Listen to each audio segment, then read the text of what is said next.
नमस्कार दोस्तों, मैं राजकुमार मौर्य प्रखर इंडिया यूट्यूब मंच पे आपका स्वागत है। इस समय पूरे देश में चर्चा हो रही है नीतीश कुमार की। नीतीश कुमार एनडीए गठबंधन का साथ छोड़ने जा रहे हैं, बीजेपी का साथ छोड़ने जा रहे हैं और लालू प्रसाद यादव के साथ बिहार के 2025 में होने वाले चुनाव को लड़ने जा रहे हैं। इसके पीछे कारण क्या है, हम इस वीडियो में कारण भी बताएंगे कि क्यों छोड़ सकते हैं।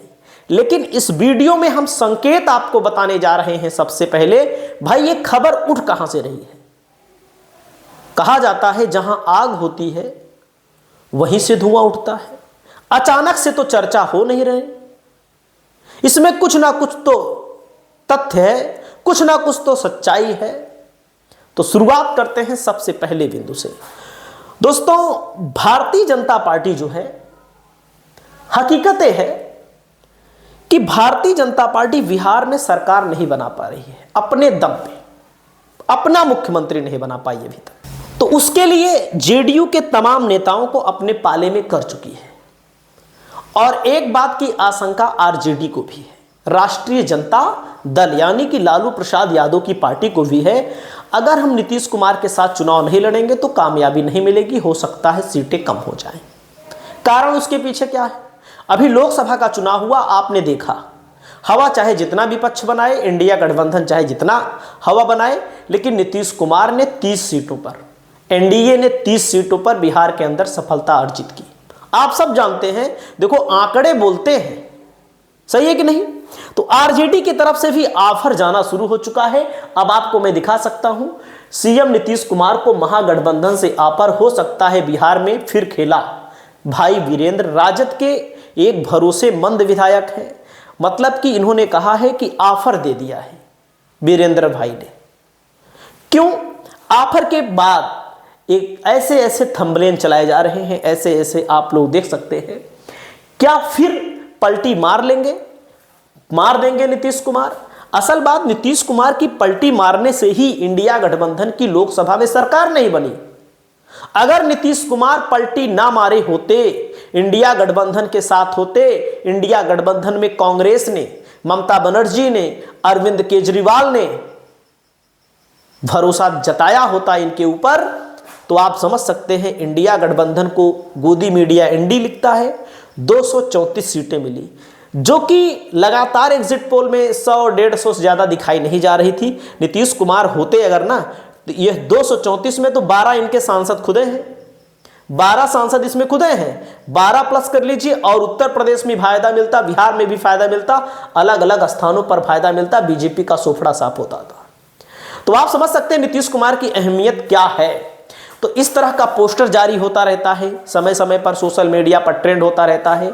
नीतीश सबके हैं, नीतीश कुमार 5 बार बीजेपी के साथ मिलकर सरकार बना चुके हैं, 3 बार आरजेडी के साथ मिलकर सरकार बना चुके हैं। तो देख सकते हैं, आपके सामने दिखा रहा हूं मैं आपको, कब पहली बार 2000 में, दूसरी बार 2005 में, तीसरी बार 2010 में, चौथी बार 2015 में, पांचवी बार 2015 में, छठी बार 2017 में, सातवीं बार 2020 में, आठवीं बार 2022 में।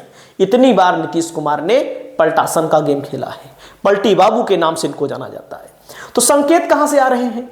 बीजेपी के को कसक है। देखो, जो अंदर होता है, अगर हमारे अंदर है या आपके अंदर है, तो रात को सपना देखोगे, दिन भर खूब सोचोगे, तो सपने में थोड़ा बहुत उसका पार्ट मिलेगा। तो 100वीं जयंती थी अटल बिहारी वाजपेयी की, कार्यक्रम था। वहीं पर विजय सिन्हा है, डिप्टी सीएम है भारतीय जनता पार्टी नीतीश कुमार की सरकार में। इन्होंने कह दिया सच्ची श्रद्धांजलि जब होगी तब होगी जब भाजपा की अपनी सरकार होगी। क्या अपनी सरकार नहीं है भाजपा की?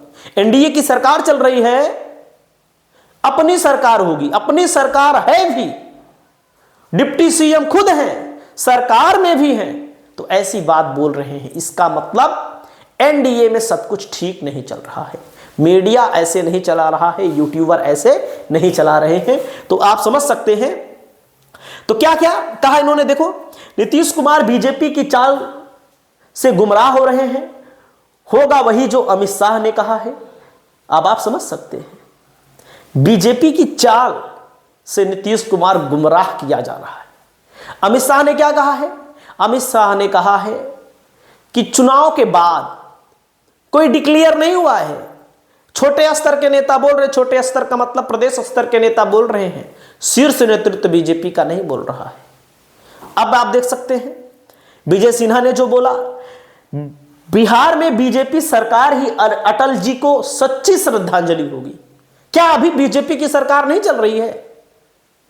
अभी जो सरकार में डिप्टी सीएम है, विजय सिन्हा के बयान से सियासी हलचल तेज, देनी पड़ी सफाई। सफाई देते वक्त फिर सफाई जब दिए पलट गए, पलटासन का गेम ये भी खेल गए। देख सकते हैं बिहार में बीजेपी सरकार ही अटल को सच्ची श्रद्धांजलि बोलकर पलटे विजय कुमार सिन्हा। नीतीश कुमार पर कही यह बात, मतलब कि क्या बोला था इन्होंने नीतीश कुमार पर, क्या बात बोला था बीजेपी सरकार को लेकर के? जिस एनडीए की सरकार है, जिस सरकार के डिप्टी सीएम है, उसी सरकार को मान नहीं रहे हैं। इसका मतलब बीजेपी के अंदर ऐसे लोग नहीं बोल रहे हैं। देख सकते हैं अटल जी के सबसे बड़े चहेते नीतीश कुमार को बाद में बताया पलटी मारते हुए, नीतीश कुमार के नेतृत्व में ही सरकार बनेगी। बीजेपी का सीएम चाहने वाले विजय सिन्हा के बदरे सुर। जब पोल खुल गई, आलोचना होने लगी, तो कहीं ना कहीं इनके सुर बदल गए। वहीं पर दोस्तों मैं आपको बताना चाहता हूं, आप जानते हैं बीजेपी एक एक करके निपटाती है। कैसे निपटाई? उत्तर प्रदेश में बहन कुमारी मायावती को निपटाया कैसे? 2022 का चुनाव याद करिए थोड़ी देर के लिए।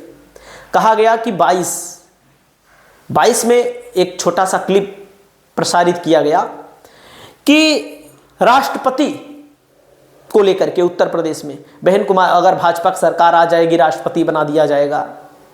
सिर्फ इतनी क्लिप थी और पूरे प्रदेश में वायरल किया गया। उसका फायदा भी बीजेपी को मिला। बीजेपी नवीन पटनायक को निपटा चुकी है पूरी तरह से। नवीन पटनायक की सरकार उड़ीसा में थी। नवीन पटनायक ने एनडीए के साथ नहीं थे, लेकिन एनडीए के साथ बीजेपी के महत्वपूर्ण बिलों पर, महत्वपूर्ण प्रस्तावों पर इन्होंने खुलकर समर्थन किया और इनको लेकर प्रसारित करवाया गया कि तबीयत खराब है, मानसिक संतुलन खराब है, फलाना है, धमाका है, बुढ़ौती आ गई है।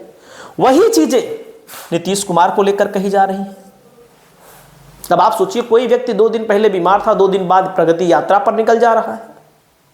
तो कहने का मतलब नीतीश कुमार बीजेपी की चाल को समझ रहे हैं। बीजेपी नवीन पटनायक को निपटा चुकी है। महत्वपूर्ण बिलों पर साथ लेने के बाद अपनी सरकार बना ली और बीजेपी की नजर है नीतीश कुमार पर। नीतीश कुमार को निपटाए और अपनी सरकार बनाए, लेकिन नीतीश कुमार इतनी जल्दी निपटने वाले नहीं हैं। और इस मामले को लेकर जैसे एक खबरें चल रही हैं, तो अनायास तो चल नहीं रही हैं। अभय कुशवाहा हैं, आरजेडी के संसदीय दल के नेता हैं, सांसद हैं। इनसे जब मीडिया ने पूछा तो इन्होंने कहा नीतीश तेजस्वी फिर साथ आ सकते हैं। इस पर उन्होंने बड़ा बयान देते हुए कहा कि चाचा भतीजा साथ हैं, चाचा मुख्यमंत्री और भतीजा नेता प्रतिपक्ष। कैसे कह सकते हैं कि चाचा भतीजा साथ नहीं है? अब आगे देखिए आने वाली राजनीति में क्या होता है। कयासों का बाजार चलता रहता है। सोचिएगा, महत्वपूर्ण नेता है अभय कुशवाहा।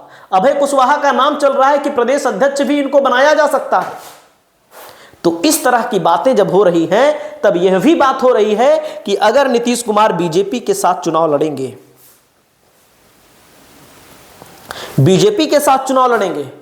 तो नीतीश कुमार की सीटें कम होंगी, बीजेपी की ज्यादा होंगी। आरजेडी की सीट भी कम होने की संभावना, इसीलिए आरजेडी भी चाहती है कि नीतीश कुमार साथ आ जाए। लोकसभा के चुनाव में आपने देखा है, आप आंकड़ा लगा लीजिए, एक पक्षीय बात बोलने से कोई फायदा है नहीं। तो मैं आपको बताना चाहता हूं, वहीं पर गिरिराज सिंह जो नीतीश के धुर विरोधी माने जाते हैं, कट्टर हिंदू नेता हैं, वो क्या कह रहे हैं? भारत रत्न देना चाहिए नवीन पटनायक को और नीतीश कुमार को। किस बात का भारत रत्न देना चाहिए? सोचिए, भारत रत्न का मतलब क्या होता है? एक तरह से बोली तो नहीं बोल रहे हैं। नीतीश कुमार को भारत रत्न और नवीन पटनायक को भारत रत्न कैसे मिलना चाहिए? तो आप समझ सकते हैं कि उनकी बोली में टोन था, वो टोन उन्होंने बोला है। यानी कि भारत रत्न देने का मतलब होता है एक किनारे कर दिया जाए। आपकी क्या राय है नीतीश कुमार को लेकर, आरजेडी को लेकर और बीजेपी को लेकर? कमेंट करके जरूर बताइए। चैनल पर पहली बार आए हैं तो सब्सक्राइब करना ना भूलिए। नमस्कार।